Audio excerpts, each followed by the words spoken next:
Hello guys, आज हम discuss करने जा रहे हैं status epilepticus and its management.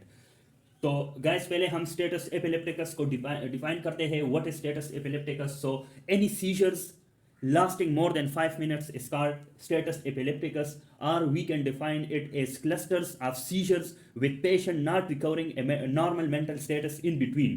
तो जब सीजर्स 5 मिनट्स या 5 मिनट से ज़्यादा हो जाए सीजर्स एक्टिविटी, तो उसको हम स्टेटस एपिलेप्टिकस बोलेंगे। या क्लस्टर्स ऑफ सीजर्स, बहुत सारे सीजर्स जब हो जाए और उस सीजर्स के दरमियान जो नॉर्मल मेंटल स्टेटस होता है वो उसकी रिकवरी ना हो जाए, तो उसको हम कहेंगे स्टेटस एपिलेप्टिकस। ठीक है, तो अभी स्टेटस एपिलेप्टिकस से पहले हम सीजर्स को डिफाइन करेंगे। What is seizures? तो seizures is any abnormal electrical activity in brain, it is called seizures. ठीक है, तो जब ब्रेन में कोई एबनॉर्मल एक्टिविटी हो, फॉर एग्जांपल हेयर, इधर पे ब्रेन की एक्टिविटी जो इलेक्ट्रिकल एक्टिविटी है वो बढ़ जाती है, एबनॉर्मल हो जाती है, तो उसको हम सीजर्स बोलेंगे।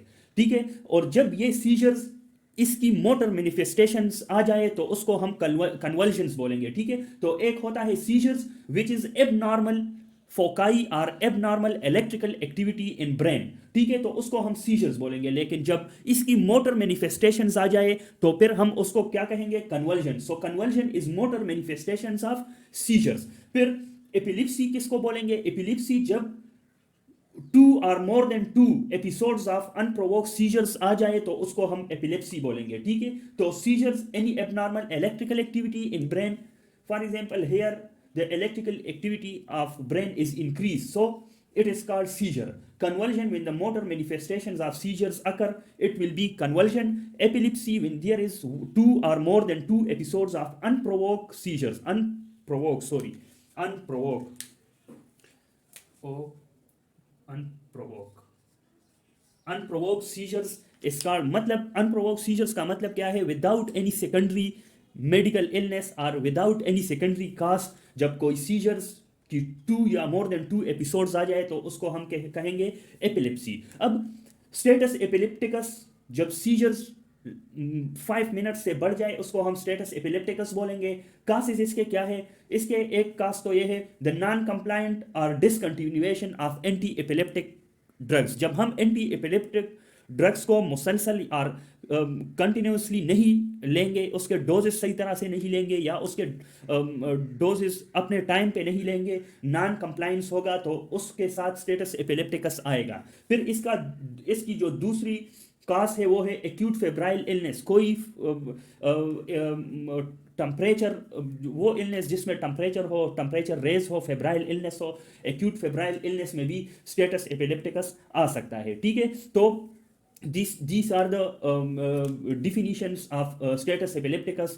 तो जब seizures more than 5 minutes हो, that will be called as status epilepticus. Now we will discuss the management of status epilepticus. What we will do for status epilepticus case. Okay, so now we will be discussing the management of status epilepticus, but before discussing the management, first we will discuss the manifestations of status epilepticus. ठीक है, तो status epilepticus की clinical manifestation कुछ यूँ होगी, जैसे कि आपको पता है कि सीजर्स में जो मसल्स की कंट्रैक्शंस होती है वो बहुत एक्सट्रीम कंट्रैक्शंस होती है, बहुत ज़्यादा, बहुत स्ट्रांग कंट्रैक्शंस होती है, पूरे बॉडी के मसल्स कंट्रैक्ट करते हैं। ठीक है, तो मसल्स एक्टिविटी ज़्यादा हो जाती है जिसकी वजह से हीट प्रोडक्शन और टेम्परेचर प्रोडक्शन भी ज़्यादा हो जाती है, and it is manifested as hyper pyrexia. इसकी जो इंडिविजुअल्स की टेम्परेचर्स होती है वो राइज हो जाती है, बढ़ जाती है। ठीक है, तो hyper pyrexia is one of the manifestation of status epilepticus clinical features. ठीक है, due to increase muscle activity which increases the heat production.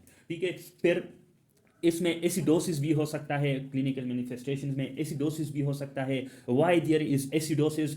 Energy consumption ज़्यादा हो जाती है मसल्स की, सारे मसल्स बहुत इसकी कंट्रैक्शंस एक्टिविटी, इसकी रिस्पिरेटरी एक्टिविटी ज़्यादा हो जाती है। So there is increase energy consumption in the muscles, and this increase energy consumption and increased production causes the increase production of carbon dioxide, ठीक है। तो कार्बन डाइऑक्साइड ज़्यादा होगा, ठीक है। तो कार्बन डाइऑक्साइड ज़्यादा होने की वजह से it will cause the acidosis. फिर hypoxia, because there is increase oxygen demand.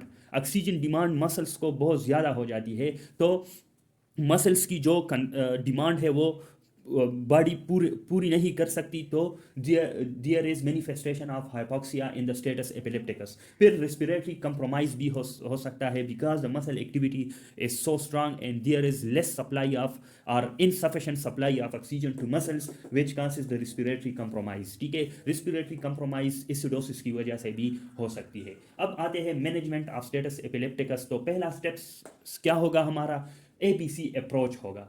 पहले हम एयरवे ब्रीथिंग और सर्कुलेशन को मेंटेन करेंगे, ठीक है। उसके बाद हम डायरेक्टली 2 IV लाइंस प्लेस करेंगे in the individual having status epilepticus. We will place 2 IV lines, और 2 IV लाइंस एक तो हम कोई मतलब इन्फ्यूजन्स के लिए और दूसरा ब्लड सैम्पलिंग के लिए, ठीक है। तो 2 IV लाइंस आर प्लेस। फिर हम blood is obtain for glucose, calcium, electrolytes and creatinine. फिर हम इन्वेस्टिगेशंस के लिए ब्लड कलेक्शन करेंगे, क्योंकि सीजर्स के जो बड़ा कास होता है वो इलेक्ट्रोलाइट्स इम्बैलेंस होता है, ठीक है। तो electrolytes imbalance like sodium, calcium, ठीक है। तो उसकी वजह से सीजर्स एक्टिविटी हो सकती है, स्टेटस एपिलेप्टिकस हो सकता है, ठीक है। तो हम मैनेजमेंट में 2 IV लाइंस प्लेस करेंगे। फिर उसके बाद ब्लड कलेक्शन करेंगे to investigate for glucose level, calcium and other electrolytes and creatinine, ठीक है। हाइपोग्लाइसीमिया की वजह से भी सीजर्स एक्टिविटी हो सकती है, ठीक है। तो हम glucose, calcium and other electrolytes like sodium और क्रिएटिनिन के लिए हम इन्वेस्टिगेशंस करेंगे। फिर हम IV डेक्सट्रोज पेशेंट को लगाएंगे, ठीक है। IV डेक्सट्रोज क्यों लगाएंगे, क्योंकि energy consumptions in their is need of energy production, ठीक है। तो एनर्जी प्रोडक्शन तब होगी जब ग्लूकोज ज़्यादा मतलब नॉर्मल मिकदार में होगी, even if there is no suspicion of hypoglycaemia, लेकिन तब भी हम IV डेक्सट्रोज देंगे पेशेंट को, क्योंकि there is need of glucose, there is need of respiration, ठीक है। तो IV डेक्सट्रोज इज गिवन। हम इधर इसमें ऑक्सीजन सप्लाई भी करेंगे, ठीक है। ऑक्सीजन भी देंगे पेशेंट को। ABC अप्रोच में हम ऑक्सीजन भी देंगे, सब एयरवे ब्रीथिंग सर्कुलेशन को मेंटेन करेंगे, ऑक्सीजन सप्लाई भी देंगे, ठीक है। IV डेक्सट्रोज लगाएंगे। फिर उसके बाद हम एंटी एपिलेप्टिक्स जो सीजर्स एक्टिविटी है उसको कम करने की कोशिश करेंगे। तो उसके लिए हम पहले डाइजिपाम देंगे। डाइजिपाम हम कितने डोज में देंगे, 5 to 10 मिलीग्राम, या तो हम IV देंगे या इन्फ्यूजन देंगे which is diluted with normal saline, ठीक है। तो हम IV डायरेक्टली वेन्स में भी दे सकते हैं और in the form of infusions भी देंगे, in which case it will be diluted with normal saline, ठीक है। इसके साथ हम डाइजिपाम की एक साइड इफेक्ट ये है कि it will cause respiratory depression, ठीक है। रिस्पिरेटरी डिप्रेशन, रिस्पिरेटरी कंप्रोमाइज कर सकता है। तो we should have the facilities of intubation, ठीक है। तो इंटूबेशन की फैसिलिटीज़ हमारे पास होनी चाहिए, अवेलेबल होनी चाहिए, क्योंकि diazepam can cause the respiratory depression, ठीक है।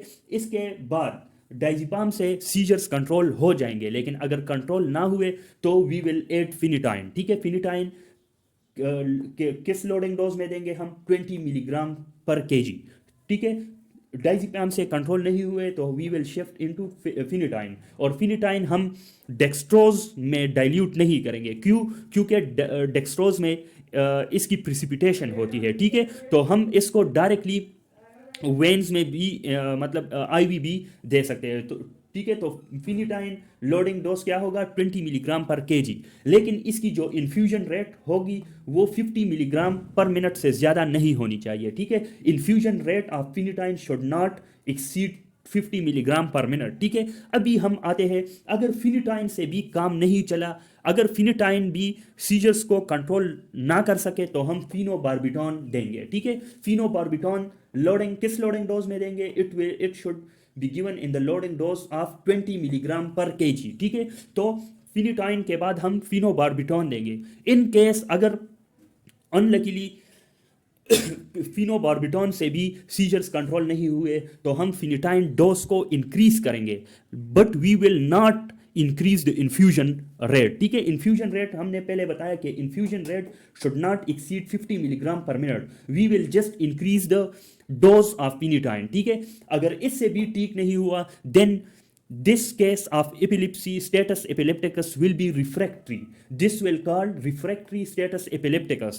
When the seizures of status epilepticus is not controlled on medications, on anti-epileptic medications, then we will call it refractory status epilepticus. Refractory status epilepticus. फिर हम क्या करेंगे? We will shift the patient to ICU, ठीक है। और ICU में क्या करेंगे? We will start general anaesthesia, general anaesthesia like propofol, midazolam, ठीक है। हम उसको जनरल एनेस्थीसिया पे डालेंगे, ठीक है। जनरल एनेस्थीसिया पे डालेंगे, शिफ्ट टू द आईसीयू, ठीक है। In the case of refractory status epilepticus, ठीक है। तो these are the steps, management steps for status epilepticus.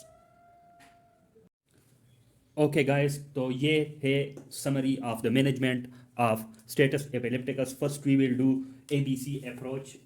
We will maintain airway, breathing and circulation. Then we will start diazepam. If the seizure is not controlled with diazepam, then give phenytoin.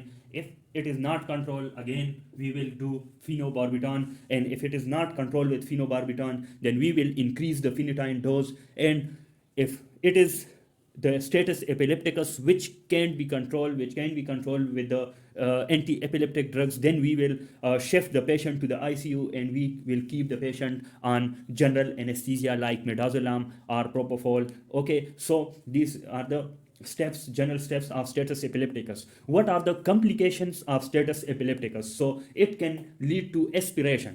Aspiration क्यों? क्योंकि muscles की activity abnormal हो जाती है, convulsions होती है।